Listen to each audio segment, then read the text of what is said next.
शुरू अल्लाह का नाम लेकर जो बड़ा मेहरबान निहायत रहम वाला है। और जो लोग हमसे मिलने की उम्मीद नहीं रखते, कहते हैं कि हम पर फरिश्ते क्यों न नाजिल किए गए, या हम आंख से अपने परवरदिगार को देख लें।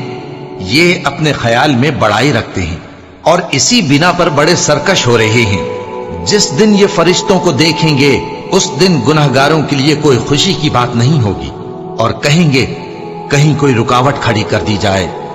और जो इन्होंने अमल किए होंगे हम उनकी तरफ मुतवज्जे होंगे तो उनको बिखरा हुआ गुबार कर देंगे।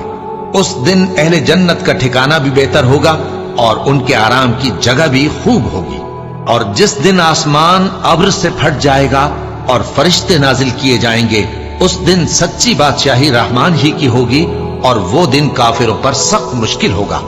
और जिस दिन जालिम अपने हाथ काट काट खाएगा और कहेगा कि ऐ काश मैंने पैगंबर के साथ रास्ता इख्तियार किया होता, हाय शामत, काश मैंने फुला शख्स को दोस्त न बनाया होता, उसने मुझको किताब नसीहत के मेरे पास आने के बाद बहका दिया।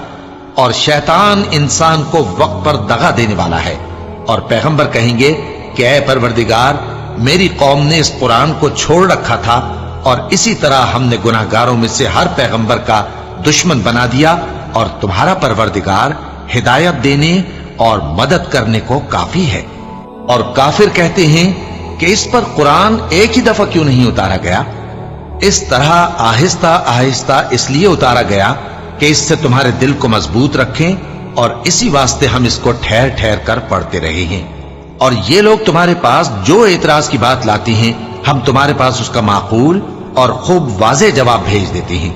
जो लोग अपने चेहरों के बल दोज़ख की तरफ जमा किए जाएंगे, उनका ठिकाना भी बुरा है और वो रास्ते से भी बहके हुए हैं। और हमने मूसा को किताब दी और उनके भाई हारून को मददगार के तौर पर उनके साथ कर दिया। फिर हमने कहा कि दोनों उन लोगों के पास जाओ जिन्होंने हमारी आयतों की तकज़ीब की। आखिर हमने उनको पूरी तरह हलाक कर दिया। और नूह की कौम ने भी जब पैगंबरों को झुटलाया तो हमने उन्हें गर्क कर दिया और उनको लोगों के लिए निशानी बना दिया। और जालिमों के लिए हमने दुख देने वाला अजाब तैयार कर रखा है। और आद और समूद और कुएं वालों और उनके दरमियान और बहुत सी जमातों को भी हलाक कर दिया। और सबके समझाने के लिए हमने मिसालें बयान की, और न मानने पर सबको तहस नहस कर दिया। और ये काफिर उस बस्ती पर भी गुजर चुके हैं जिस पर बुरी तरह का मेह बरसाया गया था, तो क्या ये उसको देखते न होंगे? बल्कि इनको तो मरने के बाद जी उठने की उम्मीद ही नहीं।